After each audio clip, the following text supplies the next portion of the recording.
Thank you.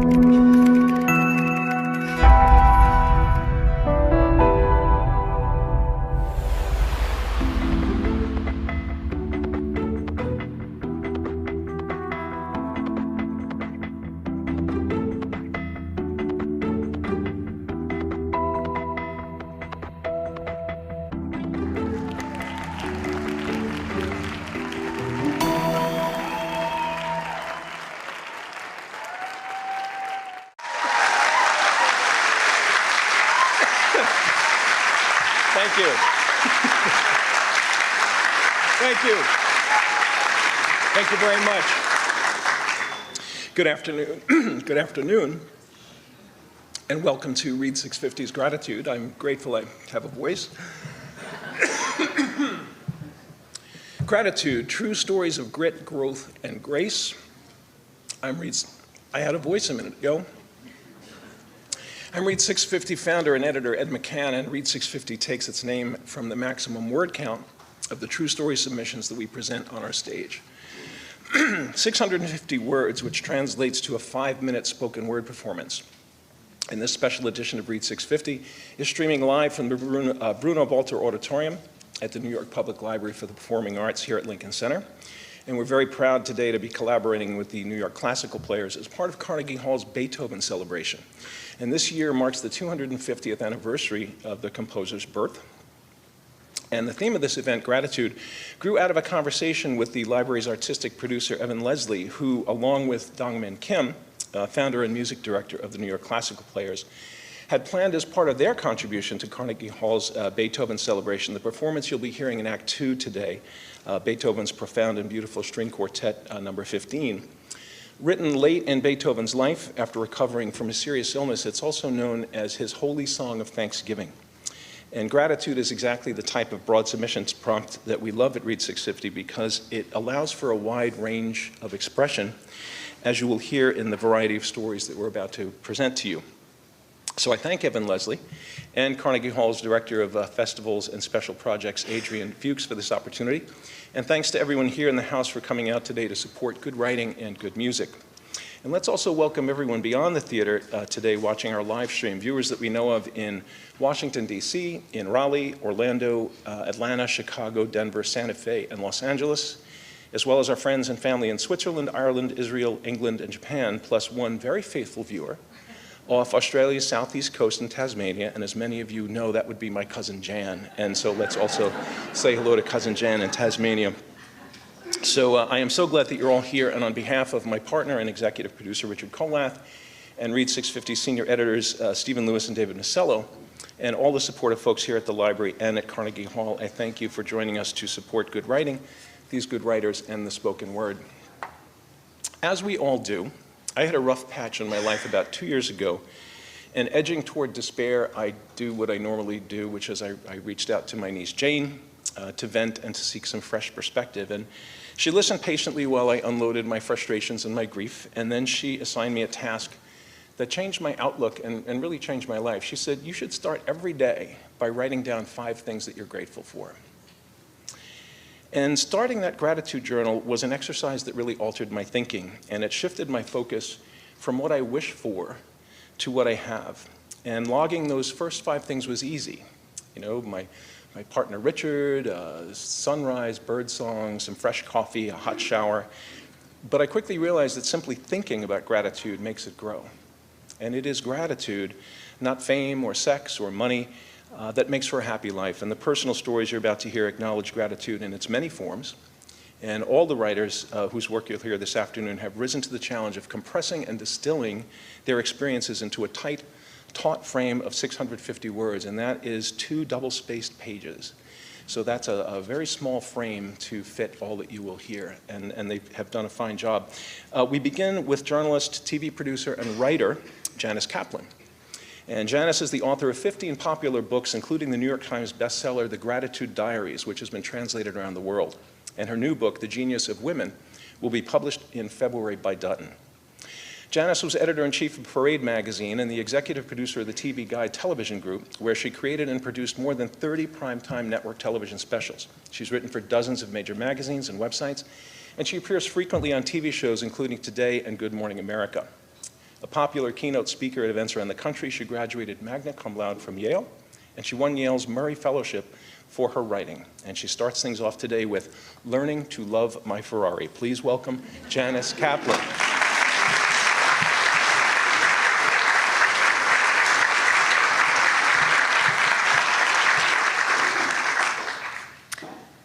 My idea to live more gratefully began at a New Year's Eve party on the Upper East Side of Manhattan. I should have been happy in my little black dress, but my Spanx were too tight. My heels were too high, and I wanted to get home. Just before midnight, someone turned on the TV, and I observed the revelers in Times Square with awe. I'd had a perfectly nice year, but nothing that made me want to put on a funny hat and dance in the streets. What could possibly happen in the coming year to change that? Winning the lottery might help, but no, then next year I would just complain that my taxes were too high. Move to a tropical island? I would surely grumble about a sunburn. I suddenly realized that if you wait for events to make you happy, you'll be waiting for a very long time. If you change your attitude and perspective, you can be happier immediately. So why not do that? In that moment, I formulated a plan. I would spend a year living gratefully and maybe write a book about it. I'd had only one glass of champagne, so the idea still made sense the next morning. And I decided to launch the year by being more grateful to my husband. I have a very nice husband.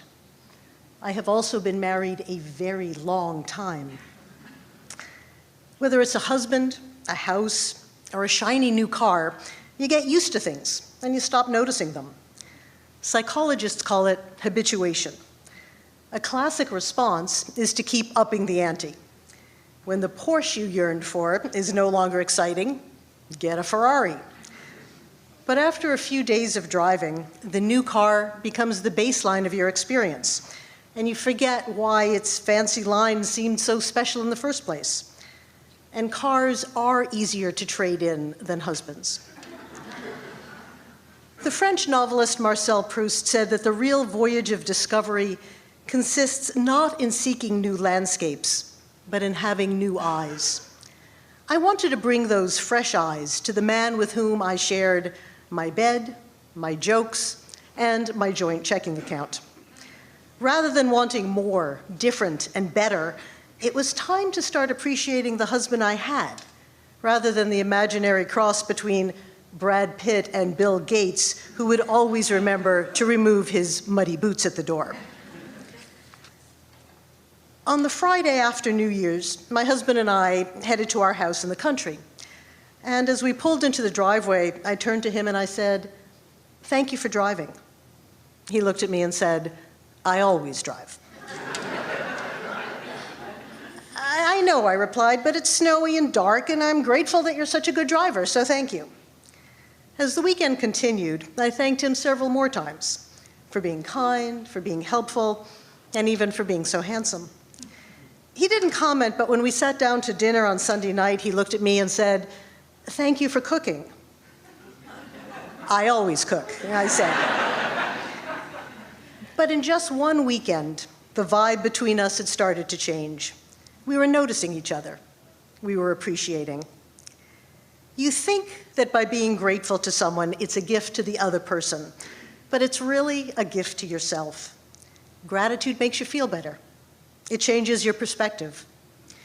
The biggest regret most of us have in looking back is thinking of all the time wasted being unhappy or angry. I had planned to be grateful to my husband for the first month of my project. That seemed like more than enough. But it brought such joy to our marriage that I kept it going the whole year.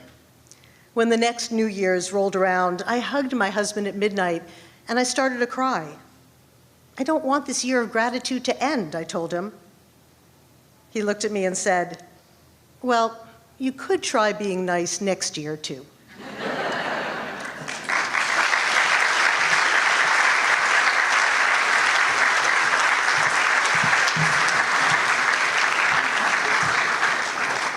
Mihai Grunfeld was born in Cluj, Romania, where he lived until age 18. And in 1969, he and his brother Ferko traveled to Czechoslovakia, then escaped to Austria, and thus began a journey that took Mihai to Israel, Italy, Sweden, and Canada in search of a home in the West. Settled in the United States, he obtained his PhD from the University of California at Berkeley, and since 1987, he's been a professor of Spanish and Latin American literature at Vassar College. His published books include a 2008 memoir entitled Leaving, Memories of Romania, and another novel was adapted into the 2017 play The Dressmaker's Secret, which enjoyed a month-long sold-out run here in New York City. Mihai traveled from his home in Poughkeepsie today to present us with The Gift. Please give a warm welcome to Mihai Grunfeld.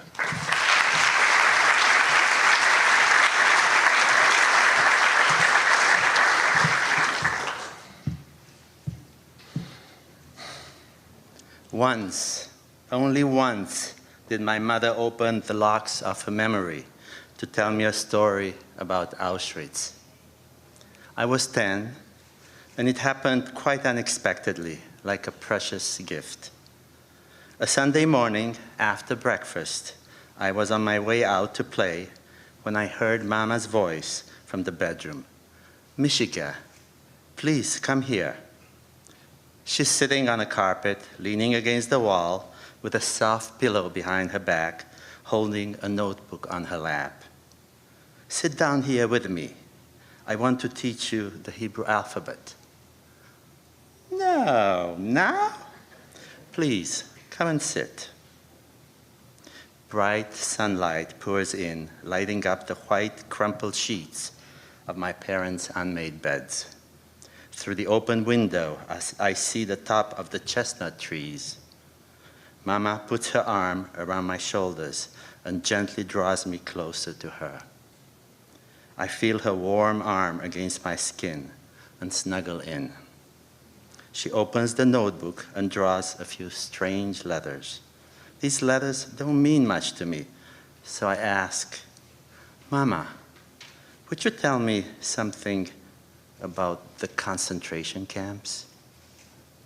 As if waiting for something, she remains quiet. I don't dare move. The warm sunlight pours in through the open windows. Mama puts the notebook on the carpet and pulls me even closer. The morning air feels still around me. I can barely hear her soft, dreamy voice, despite the perfect stillness, and I don't dare look at her, afraid that she would stop. I was taken to Auschwitz during the summer of 1944 and spent the winter in a wooden barrack without any warm clothes. During the day, I worked in a factory a long way from the barracks. I was hungry all the time. A faint smile appears on Mama's face as she continues. I was so hungry that I even risked my life to get a bit of extra food. Mama's voice perks up a little. One night, I got up and sneaked out of the barrack. I walked a few steps toward the fence that's surrounding the camp, and then I crawled to the guards so the guards in the high post would not see me. A friend had told me about a spot where, through a hole under the barbed wire, I could get out. What if the guards saw you? They would have shot me, but I didn't care. I crept slowly into the field by the camp. It was early winter. I started digging the half-frozen ground with my fingers, and eventually I found a potato. I wiped it clean on my uniform and bit into it. As the piece warmed in my mouth, I chewed. It tasted really good, and I kept it in my mouth for a long time before I swallowed. At this moment, Mama turns toward me with a smile. Have you ever tasted a raw potato? No. She stands up, walks to the pantry, and returns with a small potato and a knife. She sits down by me and slowly peels the potato, lost in her thoughts, so solemn I don't dare whisper a word. Then she cuts a thin slice and puts it in her mouth. She also cuts me a small piece. It tastes starchy to me, mostly bland and raw. I look at Mama's face as she eats it, very slowly. I expect her to cry, but she doesn't. She's somewhere else, far away. That potato tasted so good, she says. I promised myself that if I survived and ever got out, I would eat one raw potato every day. I look at Mama. Have you been eating a raw potato every day? No, of course not, she says softly. I don't want to remember anymore what happened there. I snuggle up to her warm and soft body, hide my tears under her arm, and we remain quiet, looking out the window.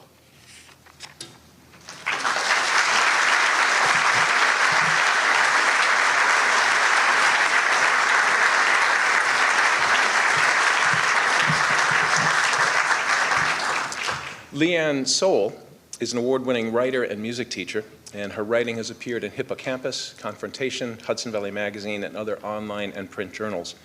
An elementary school band director and a highly sought private flute teacher, Liyan can play every woodwind, brass, and percussion instrument, but she says just don't give her a cello. In 2017, Liyan won both the Scott Meyer Award for Personal Essay and the All-American Dream Champion Award for Music Teaching. She lives with her husband and 2 children in the Hudson Valley and joins us to present The Band Room. Please say hello to Liyan Soul.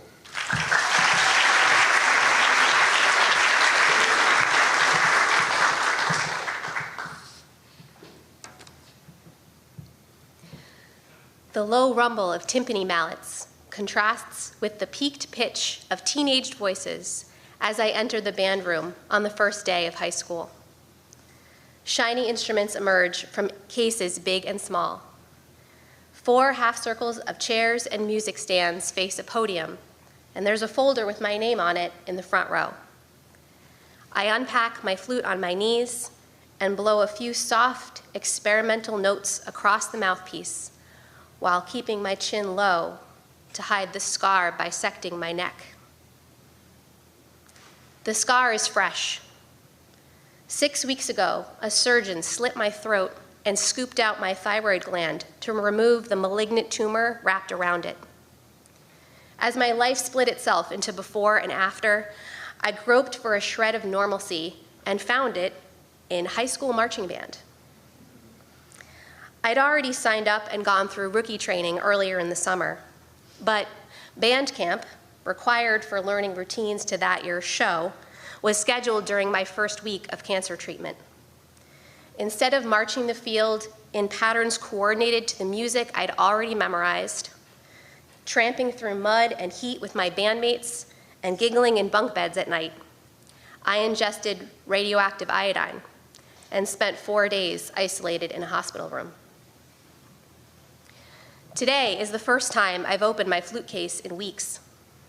Though the marching band director said I could play the show's music from the sidelines this season, a compromise for missing band camp, I'd said no. If I'd been given special circumstances, the whole marching band would find out why, and I'd become the cancer kid. Pity equals attention. I don't want either. If I try hard enough, maybe I can pretend the cancer doesn't exist here. 2 separate worlds, one for cancer, one for school. The wind ensemble director wraps his baton on the conductor's stand. As talk dies down, he meets my wide-eyed gaze and awards me what I'll learn is a rare but genuine smile. He directs us to take a piece of music from our folders, then raises his baton. We breathe as one and release our first sound. Layers of tones vibrate from woodwinds, brass, and percussion. We listen for balance and intonation, then adjust. The tones condense, purify. We listen and adjust again, all without words. The next chord comes, and the next, and soon my heartbeat aligns with the beat of the baton, and my skin thrums in harmony with each pitch. My summer without music left me parched, and now I'm guzzling it down. A swell of trapped emotion fights its way out of my chest and into the air of my flute. Slowly, cautiously, I straighten my spine. I lift my chin. The cancer will stay with me throughout high school, but only here in the band room do I allow myself to open the doors between my two worlds. I share my deepest fears with my bandmates, not with words, but with breath and tongue and silvery tone. The flutes wail their grief with me in plaintive melody. Saxophones and clarinets sing consolation. Trumpets and trombones blare brassy, bright hope. The snare drum raps a strengthening cadence. Through music, we forge my soul's resting place. The following year on the marching band field, the cancer marches with me. I'm no longer on the sidelines. Years later, I wrap my own baton on a conductor's stand and give my students a not-so-rare smile. We breathe as one and release our first sound. They pass the music between them, listening and blending, communicating their hearts through breath and tongue and silvery tone. Fears are shared, grievances aired, anxieties voiced. The band absorbs, diffuses, and transforms it all into melodious salve and harmonious joy. I look out over the band room, watching my students. Slowly, cautiously, they straighten their spines. They lift their chins.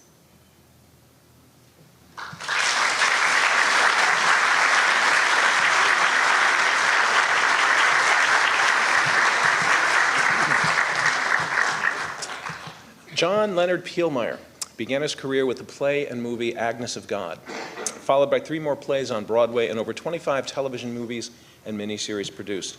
Most recently, he's adapted William Peter Blatty's The Exorcist for the stage, as well as his own novel, Hook's Tale, premiering in Houston this spring. He's received the Humanitas, Edgar, Kami, and Christopher Awards and 5 Writers Guild Award nominations, and his projects have been nominated for the Emmy and the Golden Globe. John returns to the Read650 stage today to present 2 words. Won't you please welcome John Peel Meyer.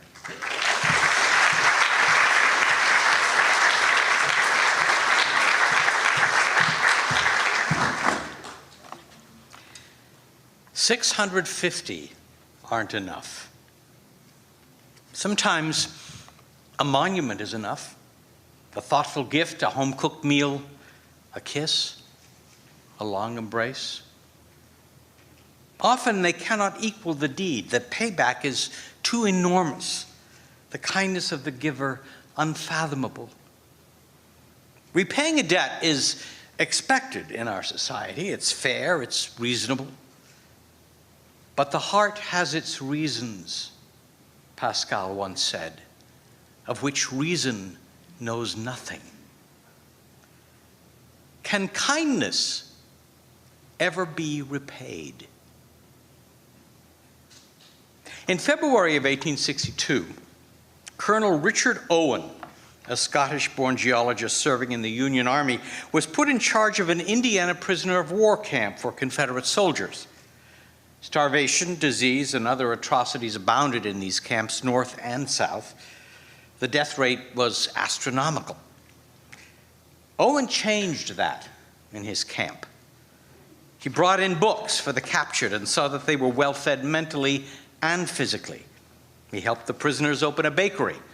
He allowed them to form sports teams, theatrical companies, glee clubs. He put them in charge of their own discipline. Virtually no one tried to escape.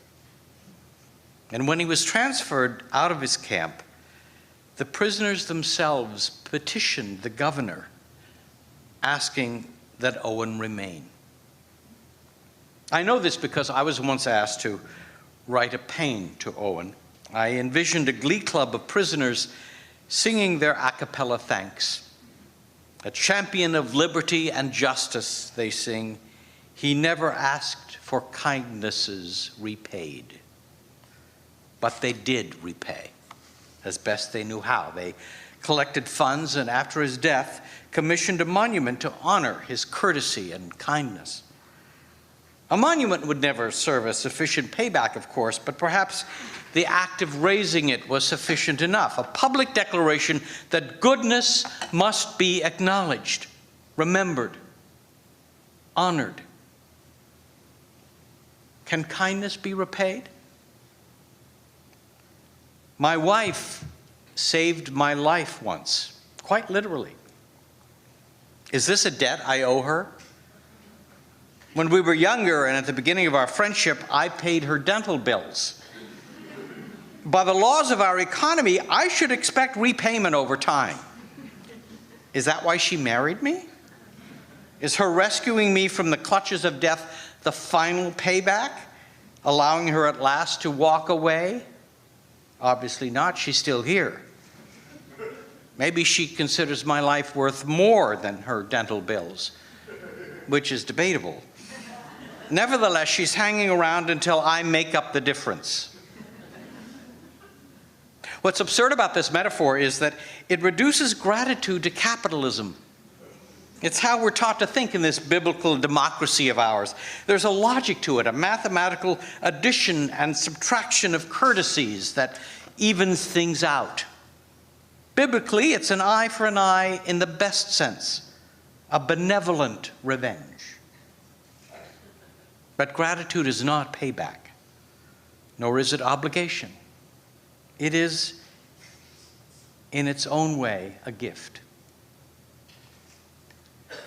I recently lost a friend and close business partner, not to death, but to deceit. All the time that we were friends, I now know, he was shamefully deceptive. I've lost sleep over this. I felt and still feel myself a fool, inexplicably at fault. I'm angry, I'm sad. But what's hardest, I think, is that he did me many kindnesses over the years. And for those I'm grateful. But his kindnesses and my gratitude do not excuse his crime. I'm wounded. And even though he asked to see me to explain and apologize, the bandage for this wound can't be woven by his explanation and apology. No. The weavers of my healing are you, my listeners. Some strangers, some friends, who do me the kindness of hearing and not judging. I don't need your empathy. I simply need your ears. There's no logic here. The heart has its reasons, of which reason knows nothing. Gratitude is impossible to talk about. It can only be expressed and received. 650 words won't do it. 2 words may be enough. Thank you.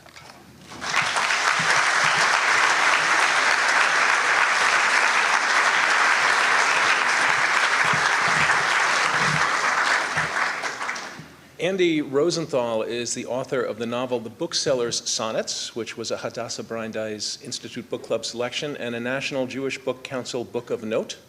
Andy has published personal essays in Kveller, Scary Mommy, and Reform Judaism magazine. For 5 years, Andy wrote a first-person column featured in interfaithfamily.com and the Westchester Jewish Chronicle, and she most recently published a selection of poetry in the Westchester Review. In her professional life, Andy serves as a community mobilizer for UJA Federation of New York, and she is also an accomplished musician. A lifelong resident of Westchester County, she lives in New Rochelle, and her contribution to today's show is The First Day Back. Please say hello to Andy Rosenthal.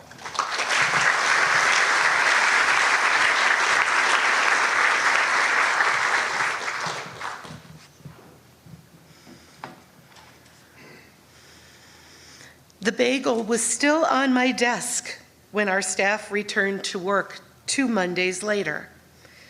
Still in its waxed paper wrapper, the buttered pumpernickel was exactly where I had left it when I had picked up my work bag and quickly made my way down the hall to the elevators. An announcement over the PA system directed us, "Stay in your offices." But I wasn't listening. Through my office window, I had already seen enough falling bodies to know that if I had any chance of getting home, this was it. When I returned to my office on that bright new September morning, I was unsure of what exactly I had expected to find. My desk, as usual, was neat, orderly. My computer was off, blank, seemingly shocked into silence. I touched the worn wood of my desk, running my fingers along its smooth surface, and watched as my fingertips traced 3 short lines in the dust. And that was when I noticed the fine layer of black soot that adorned the furniture, my chair, even the bagel. It took me a moment to realize where the dust had come from, and another minute to remember that these ashes were not only the end of the towers as we knew them, they were a sacred composite made up of concrete, mercury, flesh, memory. Having worked downtown at the Museum of Jewish Heritage, a living memorial to the Holocaust, for nearly 2 years, I and my colleagues had developed some particular and peculiar sensitivities about everyday objects and actions. For instance, when New York City had celebrated its cow parade the previous year, creating an installation of artist-designed cow statues in close proximity to city landmarks, we had to pass, thanks to an unwanted association with cattle cars. Having to live inside the perspective of genocide was part of our daily working lives, but in no way had it prepared us for what we all saw that morning. We had watched the world change before our eyes, eyes that were accustomed to bearing witness on a daily basis to the inhuman events that had come to shape history in the 20th century. We never believed that in the dawn of the 21st, we would be present as evil prevailed again in real time, just 4 blocks north. Now on September 24th, 2001, we were set to return to work. I pushed the button that brought my computer back to life, listening for colleagues' voices, the normal patter of a workday getting on with itself. I placed my jacket over my chair and grabbed a few paper towels from inside my desk drawer, gingerly wiped down the furniture and my keyboard, threw the bagel in the wastebasket. I thought about how very normal everything had seemed that other morning. And now I couldn't remember what I did, what came next, what was supposed to happen now. The computer creaked and hummed as it loaded the data, meetings, and memos that seemed to belong to another world. The calendar page opened up to that last date it had been checked, Tuesday, September 11. I scrolled to the first email and read the message from my colleague at the Lower Manhattan Marketing Association. Canceled, the subject line read. The email then went on, reminder, our Tuesday 8:30 a.m. meeting at Top of the World, WTC2, is canceled due to primary day. Don't forget to vote. It would be another month before our beloved museum would be open again to visitors to teach about loss and heartache. And it would be another year before we found the courage and compassion to mount an exhibition in memory of those who died that September morning. But on that first day back, as I heard the voices of my colleagues and friends returning to engage in the sacred work of memory, I finally remembered why I was there, to bear witness, because I was alive. Thank you.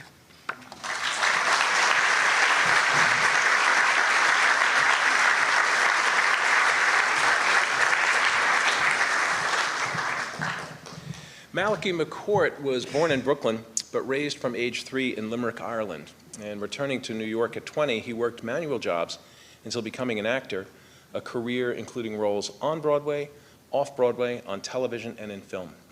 He's been published in New York Newsday, National Geographic, the New York Times, and elsewhere. And with his brother Frank, he co-authored the play A Couple of Blackguards and has written his own New York Times bestselling memoir, A Monk Swimming. Other books include a second memoir, Singing My Hymn Song, Danny Boy, The Clotter Ring, Voices of Ireland, an anthology, and Malachy McCourt's History of Ireland.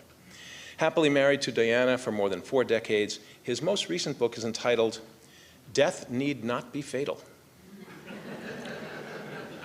Malachy returns to our stage this afternoon to present Every Breath You Take. Please give a very warm welcome to Malachy McCourt.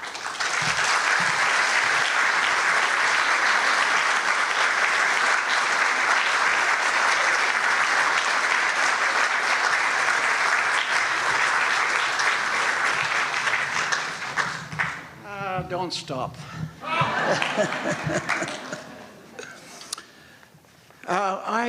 The only thing we need around here is a fireplace for storytelling, but outside of that, Ed McCann has brought us all together. How about a round of applause for the great man?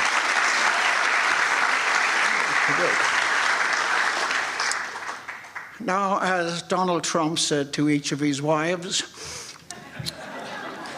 I won't keep you long.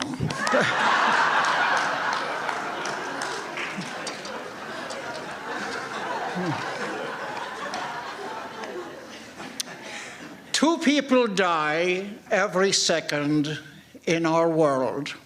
That's 120 every 1 minute.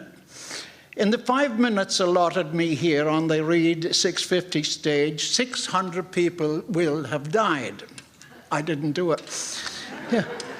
I'm 88 years old, and I am in what the Irish call the departure lounge. And when I awake in the morning, and indeed at any time, and perceive a ceiling in my purview, I breathe a thankful sigh and lounge for as long as necessary, and then I arise, grateful to be alive. However, if there is a coffin lid within 6 inches of my nose, it will probably occur to me there's no point in attempting to get up and pretending to be alive. So what is gratitude all about?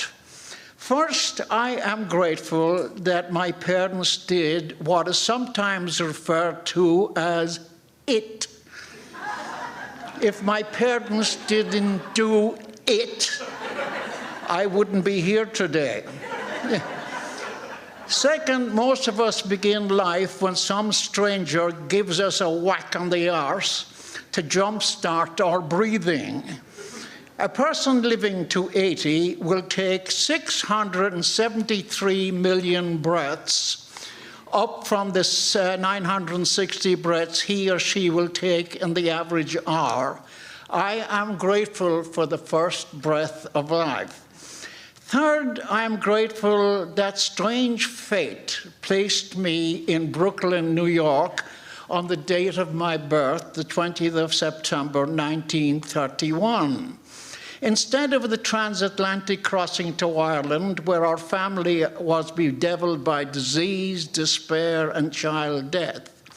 In Ireland, we were poverty-stricken. Now, poverty is a disease that motivates people like me to be resourceful, cunning, devious in the survival game of life. Some of us acted like tough guys, as did my brother Frank. He was gruff, fearless, and even though of slight build, he intimidated bigger, tougher kids who were bullies. I opted for the smiling charmer route, as I had that rare physical quality among the Irish of having all my teeth, shiny and white. The women liked my bright, shining face, my respectful attitude, not knowing that behind this charming bio was me figuring out what I could gain from the encounter. Pennies, sweets, cakes.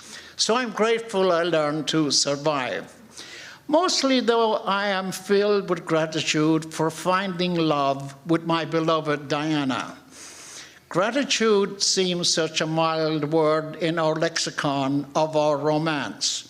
In the maleness of Irish history, expressing love could be considered sissy-ish, not to mention weak, except when referring to a sports team or where to get the best pint of Guinness Stout. Irishmen never express love for their spouses or for whatever blessings she brings to their lives. Neither do they ever refer to their wives by name. They say, she is always late with my tea. She never does my shirts right. She's always complaining about me having a pint. But I am eternally grateful to Diana. I'm also grateful for the companionship of my three brothers, Frank, Mike, and Alfie, and the affection, the peace, the love we found in each other before they died. I am blessed with 4 grown offspring, Siobhan, Malachy, Connor, and Cormac, all who give my heart a warm embrace when I think of them. I adore my stepdaughter, Nina, who opened up my mind to developmental disabilities with her warrior-like reaction to the horrors of institutional life at Willowbrook. I delight at being a grandfather to 9 human beings, each of whom warms my heart. At the end of the day, I'm grateful that I live among people who tolerate books, essays by an uneducated, semi-literate lover of family, admirer of mountains, and delighter of living one day, 1 hour, 1 breath at a time. Thank you.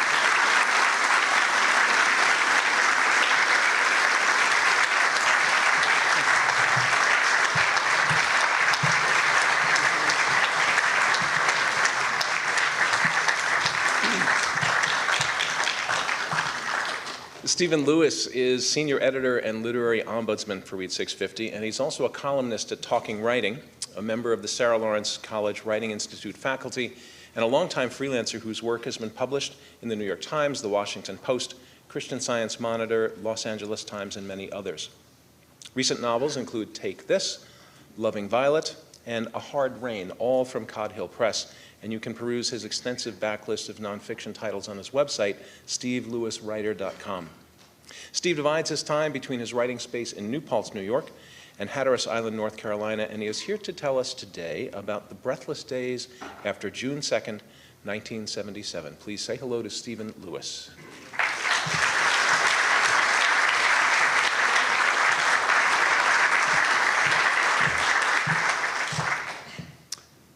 Patty is upstairs in the yellow wallpapered room. She is nursing hours-old Clover Ann, 7 pounds, 6 ounces. The sun is high over the Shongun Ridge, the swooning scent of the overgrown lilac at the corner of the barn. Kale and Addie and Nancy and I are playing some clumsy version of tag in the back field when I fall flat on my back with a gasp. The kids giggling like I'm clowning, dancing all around, jumping on me. But the truth is, I can't catch my breath, can't laugh with them. The desperate wheeze of a 2-pack a day addiction to Lucky Strikes seizing my lungs. So I close my eyes, waiting for breath to return.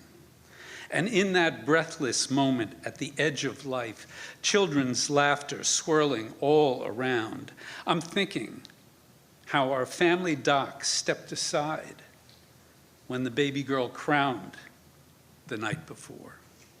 How I sidled in between her mother's thighs, held my palm gently against her tiny skull, received her into my trembling hands, the sweet muck of birth on my fingers, then on my bare arms, on my lips, the scent of life still seeping through my pores as I lay on my back in the field, children squealing, and when I come up to air, I am breathing, but still breathless from that baby's first breath.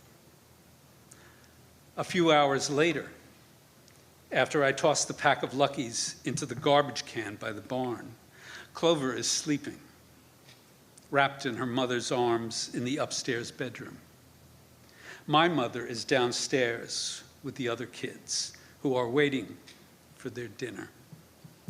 I am sitting in My Hero Pizzeria in Main Street in New Paltz, fiddling with my wedding ring, turning it around and around, pondering this life, this unplanned life full of grace, this unplanned, undeserved life full of grace, this unplanned, undeserved, inexplicable life full of grace, this frightening and awesome, unplanned and undeserved, wholly inexplicable life full of grace. 4 kids in 8 years, turning and turning the gold band, then slipping it over the knuckle, baby soft flesh underneath. And as I bring my palm up to my face, the weight of her still cradled in my arms, I inhaled the birth scent in that pale and tender circle of skin, the 2 of us, one wailing, the other holding his breath. 42 years later, Patty and I are upstairs in a different home, a warm yellow house deep in the woods, 6 empty bedrooms, walls cluttered with photographs of an inexplicable life full of grace. 3 more children have come into our lives, 16 grandchildren. The old brick house where Clover was born has been sold and resold 2 or 3 times. The placenta I buried the next day on Coffee Lane is long ago alchemized into soil. The birch tree I planted over the placenta was blown over in a storm 27 years later, transformed into firewood and a talisman on a cradle I made for that sweet baby's first baby. And the pizzeria is now a Vietnamese restaurant. Yet, I still feel the weight of the infant I held in my hands that June evening. The scent of her birthing still on the baby's soft skin under that wedding band, now a golden amulet that has not come off this finger for 42 years. And these days, when I lay down in the grass under Bonacue Crag, a mile or so as the peregrine falcon flies from that yellow wallpapered bedroom, chest rising and falling, lungs clear and pink as a newborn, I close my eyes, hear the ancient wheezing, children squealing all around, Clover's first yowl, grateful for the glorious and frightening reminder of the sweet breathlessness of this unexpected, wholly inexplicable life we live. Thank you.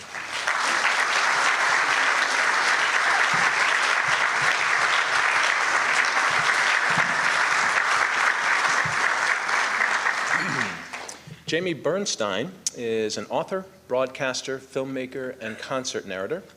And in addition to writing her many articles and concert narrations, Jamie travels extensively, speaking about music, as well as about her father, composer and conductor Leonard Bernstein. Jamie's film documentary, Crescendo, The Power of Music, has won numerous prizes and is now viewable on iTunes. And her memoir, Famous Father Girl, published by HarperCollins, is now available in paperback.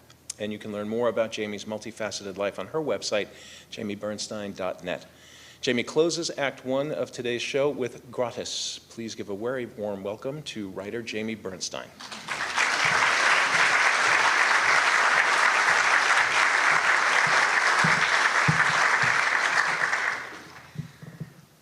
By now, in my mid-60s, I've journeyed along the familiar human landscape of ups and downs: marriage, death of parents, childbirth, twice, breast cancer, twice, divorce, professional failures and successes, the myriad mile markers. There are advantages to reaching this age. For example, to have ceased being an erotic object to men. No more lascivious glances, wolf whistles, or subway feel-ups. There is power in knowing you can make yourself invisible in public, becoming just another generic, diminutive, middle-aged woman darting along in her dark colors, smoke gray ninja.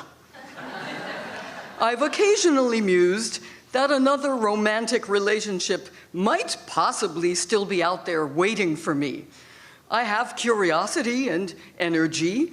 I can pull myself together, look good enough, even if it does take, as my friends are tired of hearing me say, twice the effort for half the results. But in the next breath, I'd wonder, how would I feel about putting this irreversibly deteriorating body of mine back in action? And would I even remember how stuff worked? Maybe I'm better off with the morning snuggles of my dog, who in almost all respects is the best bed companion I've ever had. On holidays, my extended family and all our dogs nestle together up at the old place in Connecticut. Thanksgiving is our favorite. No religion, no presents, just close kin, lots of food, and all the heartfelt thank yous. Next best is Passover, the Jewish Thanksgiving, featuring more family, feasting, and thanks, albeit tinged with those problematic assertions about being the chosen people. Everyone's favorite Seder song is Dayenu, translated as "It would have been enough." An excerpt: "If he had split the sea for us and had not taken us through it on dry land, Dayenu. If he had taken us through the sea on dry land and had not drowned our oppressors in it, Dayenu." And so on for many verses, none of which we could ever properly reproduce in Hebrew, but oh, how heartily we chimed in on the catchy da-da-yenu, da-da-yenu chorus. My life has been exceptionally full lately. At least 100 Dayenu verses of more than enough.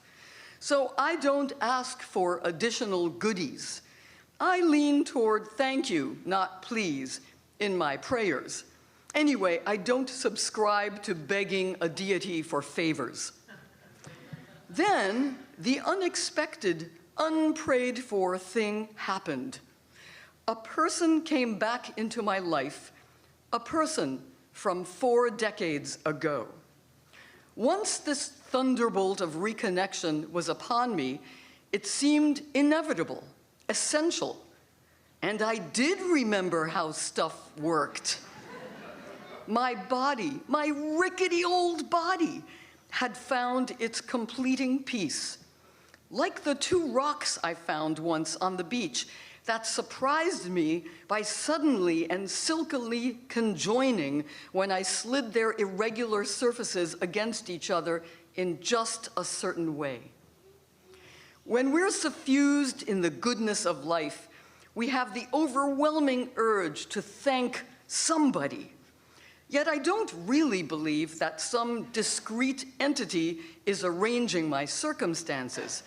I sense it more as the universe wheeling around for no reason or for reasons far beyond my understanding, and depositing me, for a while at least, in the light-drenched place where I currently find myself. There's a pure present tense rigor to gratitude. It requires discipline. It's a practice. The trick for me now is to embrace this new embarrassment of riches, to repel the toxic shadow of, do I deserve this? That shadow can shut a heart right down. I'll try to keep out of my own way, accept what fell to earth and landed in my lap, unasked for, unpaid for, gratis.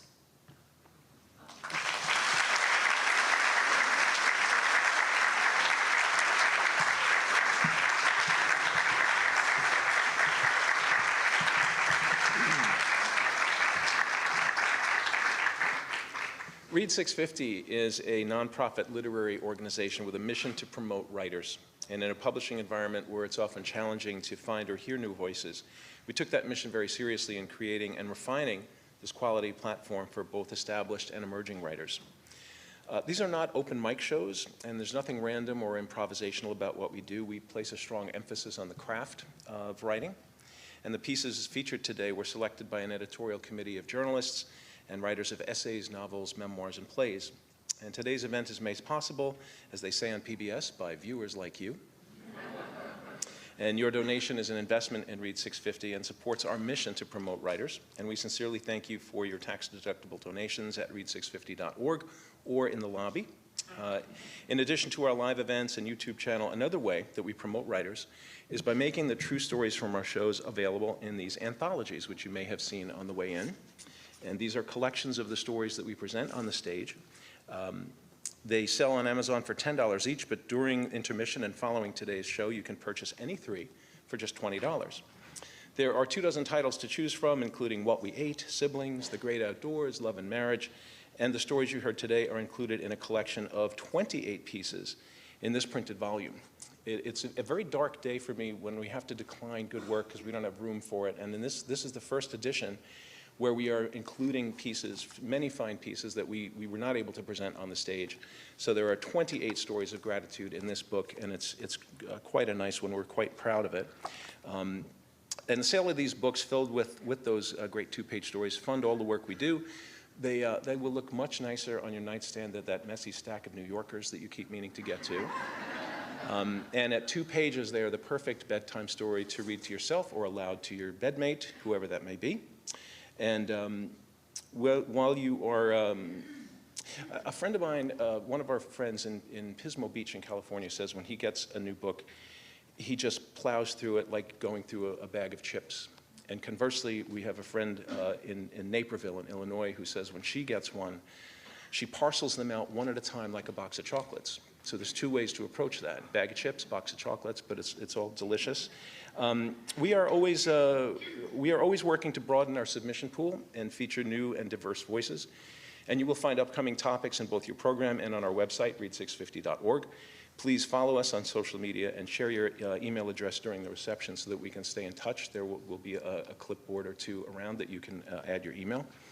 We are going to pause here for a short break of about 20 minutes, and I'm going to ask the writers to join me back out here on the stage.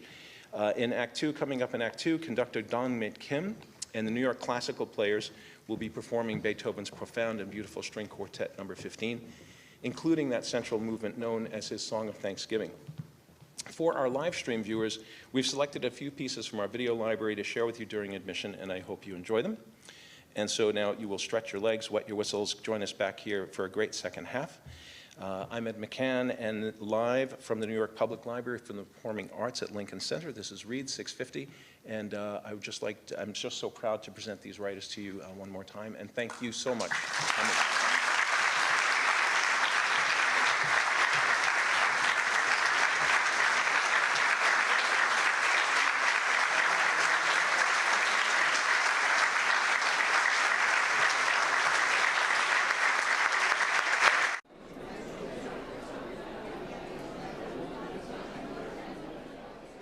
We'll return with the second half of Read650's live show after this brief intermission.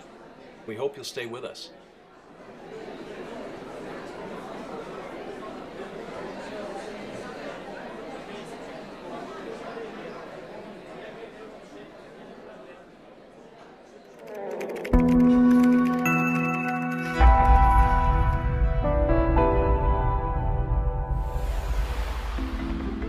Read650 is a nonprofit literary forum promoting established and emerging writers through curated live and digital performances celebrating the spoken word.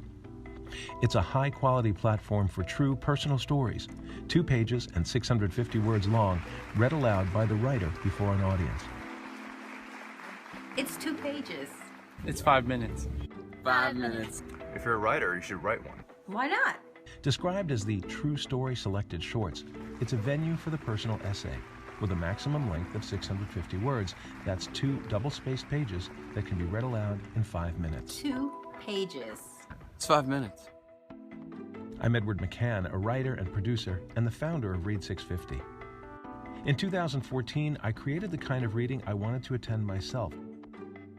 My background is in television production, and while I've enjoyed my share of readings with folding chairs in a bookstore or coffee shop, I set out to create a different kind of experience for both the writer and the audience. A great reading in a comfortable theater or club with good sound and lighting. It's so much fun.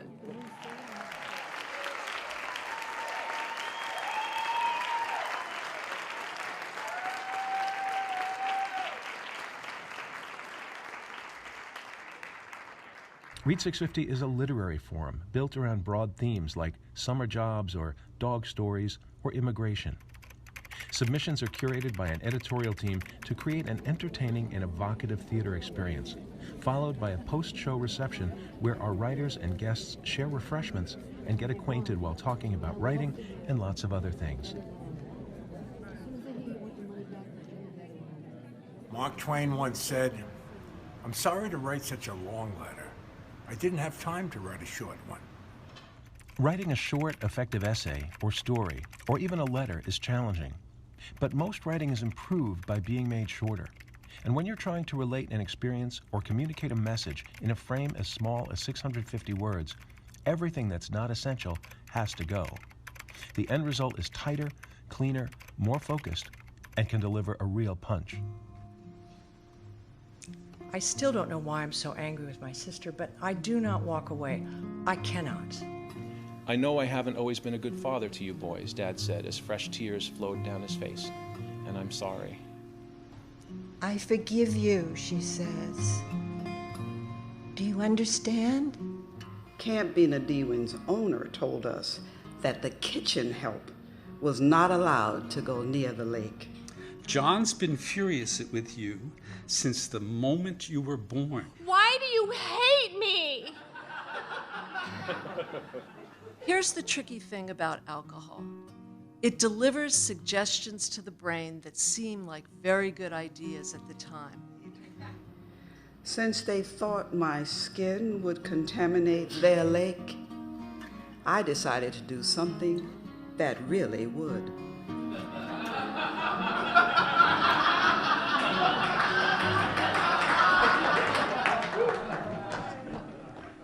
I go to so many readings in New York, and what strikes me is that people are instantly bored. They're looking at their cell phones, they're looking at their watches, they're looking around. There's something about Read650 that makes people pay attention, they get engaged. And the audiences that come to these readings are so receptive to the spoken word. They're very, very generous with their laughter and their applause and with their praise. Well, I love that it's an incredibly supportive community of writers who come together for a show, reading your work, sharing your work, having feedback, great design of the whole program. It's just a really fun vibe. And I love how concise it is. This beautiful, restricted form brings out just the best in everybody.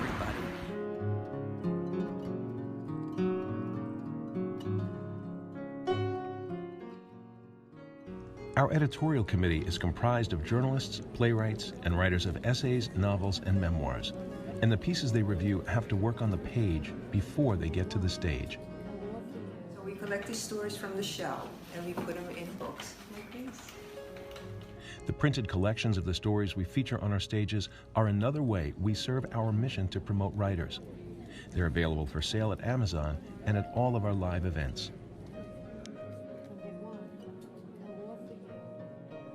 So some writers who want to submit their work are intimidated because they haven't published recently or ever, or they haven't written since college, but that doesn't matter here because the emphasis is on the craft itself, sentence structure, word choices, the arc of the narrative. It's all about the writing, and 650 features graduate students and grandparents, many of whom are presenting in public for the first time, but its reputation for quality also attracts submissions from writers with impressive publishing credits or credentials, like Pulitzer and Pushcart prizes, or a bestseller on the New York Times list.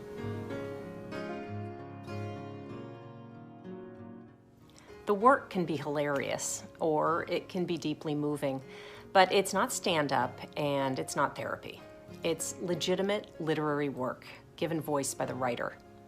And in a publishing environment where there seem to be fewer opportunities to showcase new voices, Read650 is a respected, quality platform that writers are proud to be associated with. In addition to the live shows and live streams, Read650 has a YouTube channel with a growing digital archive of writers reading their own work aloud. The recordings are promoted each week through social media posts, and they'll receive additional exposure through distribution and podcasts and broadcasts. Did I mention you can buy these on Amazon? Our writers are rehearsed and coached and supported all the way from submission to the stage, and we record and edit their performances so that every writer comes away from the experience with a well-produced video showing them and their work at their very best. From the start, Read650 has done everything with the intention, with the best intention, of promoting writers and writing. It's been a labor of love, really. All of us at Read650 are proud of what we're building and proud of the distinguished presentation partners who've joined with us to support our mission to promote writers. If you love language and craft and enjoy a good story, you've come to the right place.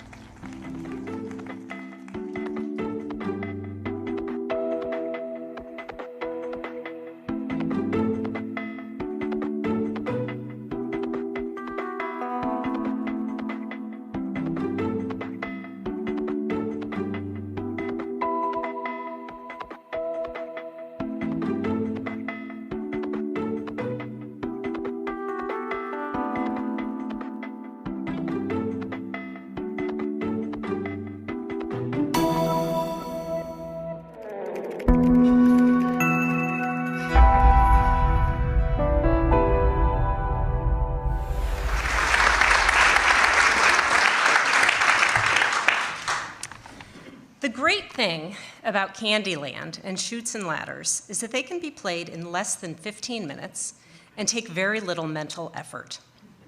Even so, when my husband comes home from work, I can still add "played a board game with the kids" to my list of heroic accomplishments.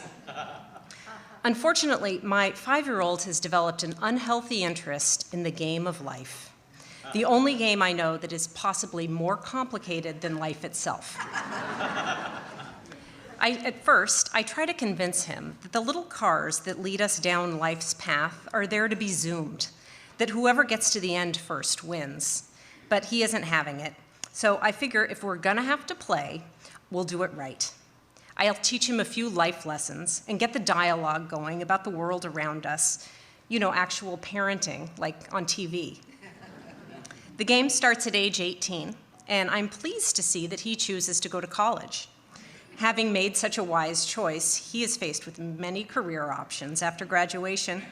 I encourage him to choose the accounting job because it comes with the possibility of the highest salary card. To my horror, he chooses to be a singer because he claims that's what he likes to do. Why would he spend his life doing something he doesn't like just for the money? Sigh. He has a lot to learn. Meandering through life, we each stop to get married. He thinks carefully before choosing a pink peg for his spouse rather than a blue one. He buys a house, which he also chooses for its color. Later, I have to inform him that his house was robbed and that he should have bought the insurance like I told him to. Ah, an actual life lesson.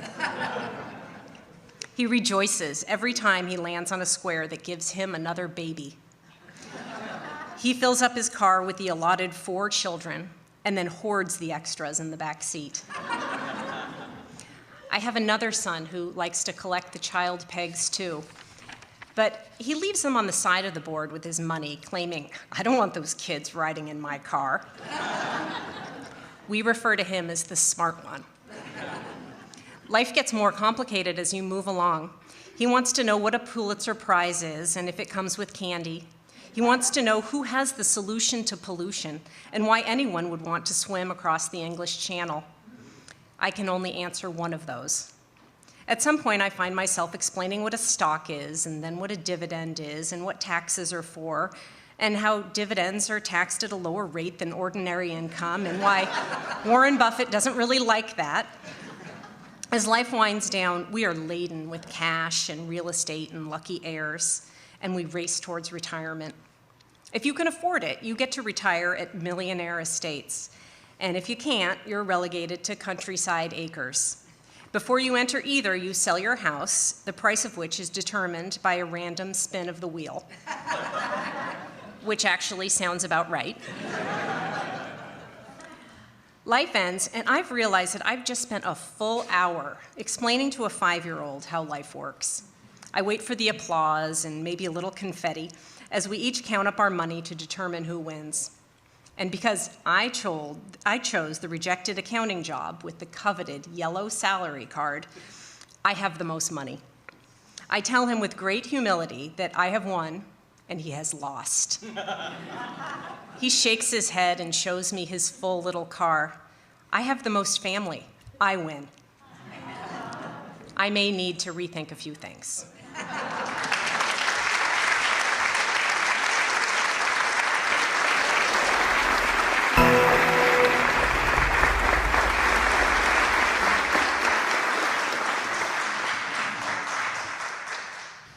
I'm a confused Catholic. I don't go to Mass every Sunday, but try to say grace every night. 2 strands of rosary beads hang on the doorknob to my bedroom. One was my mother's. The other I bought in Palermo on my honeymoon from a tiny old lady on the street who sold saint statues and rosaries. I pray to St. Anthony when I lose stuff. Occasionally, I say a Hail Mary or an Our Father and hope for one of 2 things to happen: to feel the soothing rhythm and predictability of the verse, or to be transported back to the late 1970s and my hometown on the Jersey Shore. Here's what I see. My mom and I in a pew at St. Joseph's Church. It's 5:30 Mass, Saturday night. I dream pray about the new earth shoes or burgundy corduroys I'll pick out at Grant's department store later that evening. I dream pray about boys and about understanding things people keep telling me I won't understand. Back then, we had a Saturday routine: Mass, Grant's, and then a fishamajig at Friendly's or omelets at the diner. My father went out on Saturday nights. We didn't ask where, we didn't ask with who. He goes his way, we go ours, my mother said, in between lipstick touch-ups and coupon cutting. Like it was for my mother, too, many of my views clash with the Vatican. Still, I sit quiet and alone on some weekday afternoons in the big church in my small town. A gleam, I watch the sun poke through its stained glass windows. A gleam like that can sometimes turn a day, a week, or even a life around. And if it's a particularly clear ray of light, I grab a notebook and try to make sentences that matter. What I'm not confused about, though, is the value of reckoning with where I come from. That kid in earth shoes dreamed of escape and of knowing. These days, my destination is the page. Writing is reckoning, all right. It's taking 1, 2, or 100,000 ideas and tossing them onto a blank sheet of paper, hoping that at some point during the morning or the heavy hours of the night, a groove will take hold and build traction. Depending on how late it is or how loopy I am, dorky angels in reading glasses or celestial superheroes drinking strong black coffee may visit, and then expect miracles. Speaking of faith in unlikely miracles, let's go back to Jersey. On dry days when the reckoning looms and when the words don't land on the page like I want them to, and all my good ideas are hung over, I turn to another mantra of my mother's that I've made mine too. Go home, have faith, and be patient. If the timing is right, I cross the Hudson River and find a different kind of church, a New Jersey diner. I nestle into a booth and order a cup of coffee, 2 eggs over light, buttered rye toast, and home fries.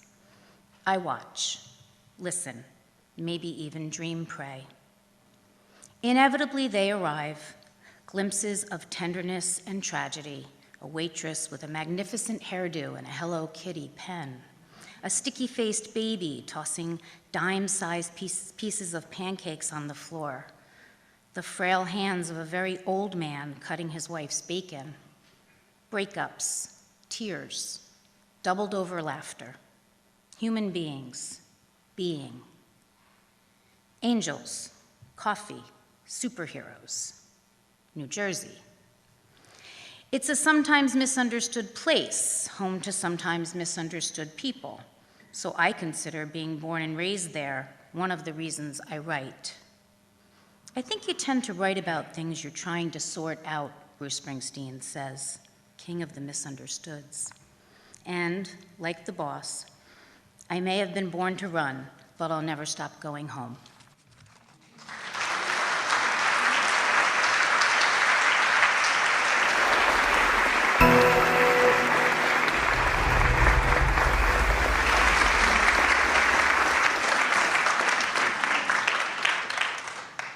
I officiated my first ever wedding as a minister the same week I told my husband I wanted to separate.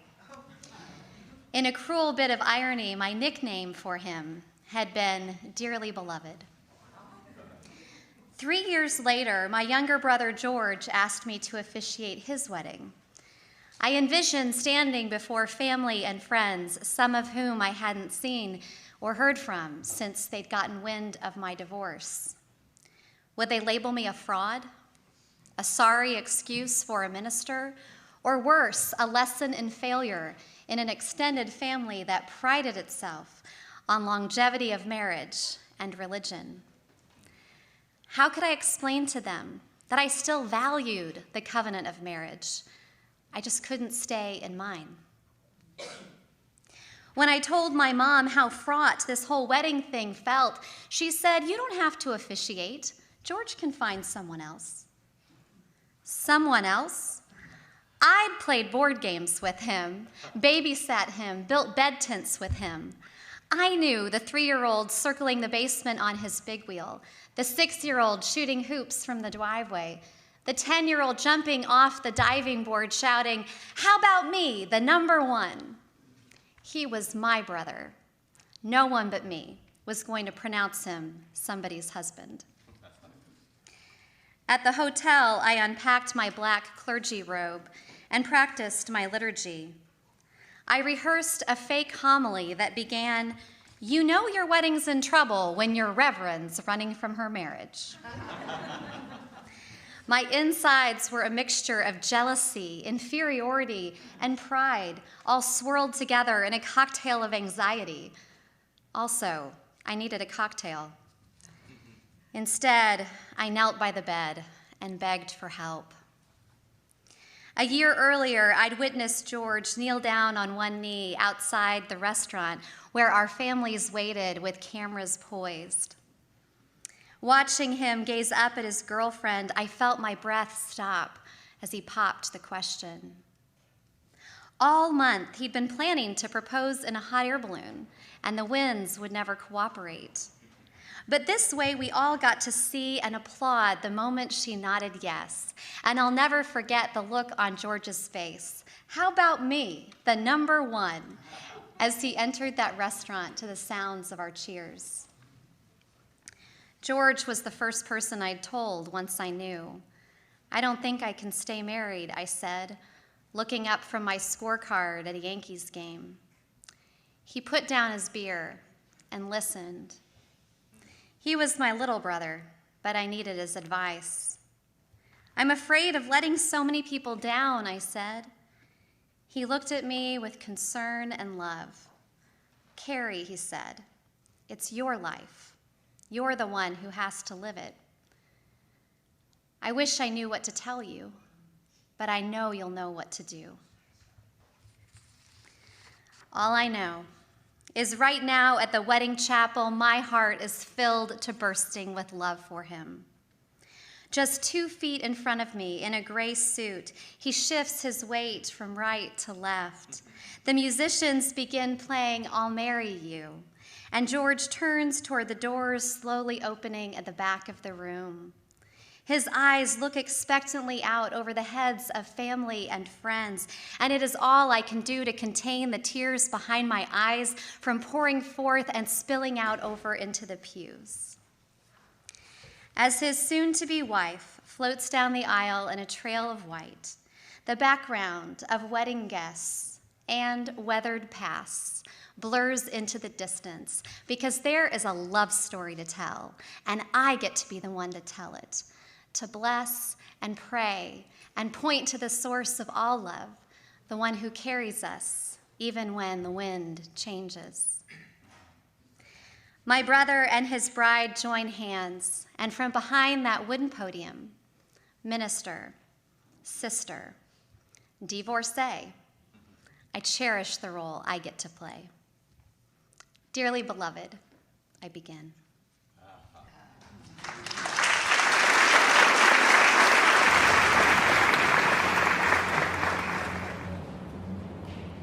We now return to the second half of Read 650's live show.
Read 650 is streaming live from the Bruno Auditorium at the New York Public Library for the Performing Arts at Lincoln Center.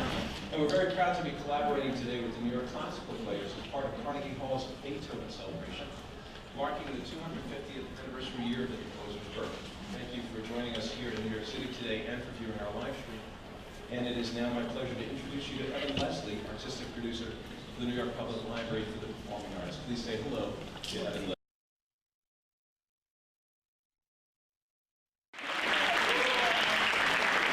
Hey everyone, it's great to have you here. Welcome to the New York Public Library for the Performing Arts.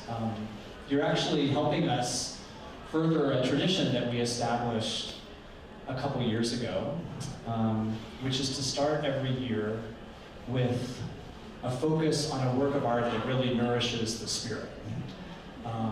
This year we're focusing on Beethoven's String Quartet number 15, Opus 132. Are any of you all hearing that piece for the very first time today? Oh, great. I'm glad you're here. I'll tell you, it's personally one of the works of art that's most meaningful to me.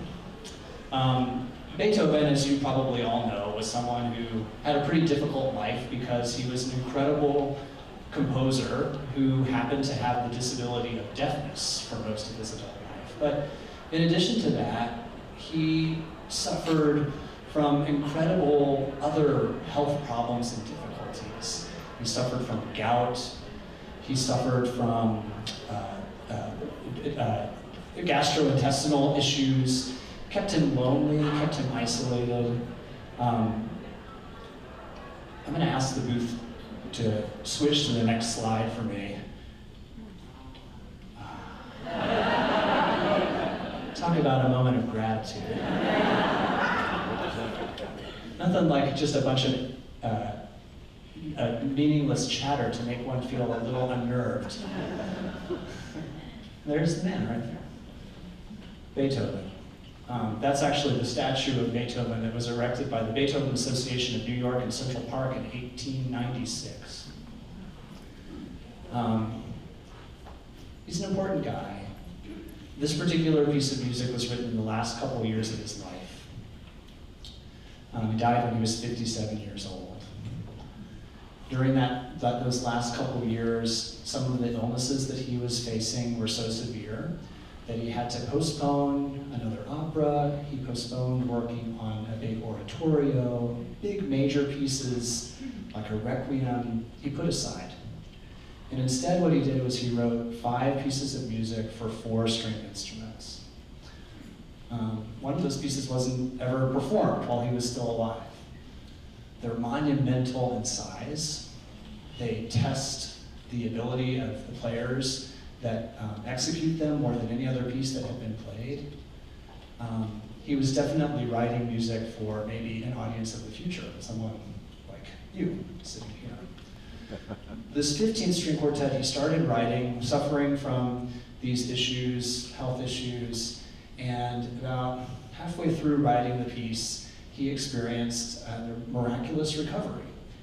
He was suffering from inability to breathe, couldn't move easily, couldn't leave his apartment because of his gastrointestinal problems. It was humiliating for him, but he experienced an amazing recovery. The first movement of the piece, it has a title. You can see it in your program. It's an Italian word. Basically tells the players how fast to play. The second movement of the piece, similar. It has some amazing music. I want you to keep your ear out for the kinds of sort of celestial sounds that might be experienced out in the countryside looking up at the stars. That's what it sounds like to me. And then he gets to the third movement and he doesn't use an Italian word anymore. He writes the title of the piece in the language that he himself spoke, German. And the translation was, Holy Song of Gratitude from a Convalescent to the Deity. Wow. The whole piece is about, the whole quartet, all 5 movements, is about 40 to 45 minutes. This one movement takes 15 to 20 minutes to perform. And it's as radical as anything he ever wrote. And it is his essay on gratitude. And so it's a sacred piece. I really hope that it uplifts you, and it's the kind of spiritual nourishment that you need to start a wonderful new year together. And I'm really glad that we can all experience it here at the library as a group. Thank you so much.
Thank you.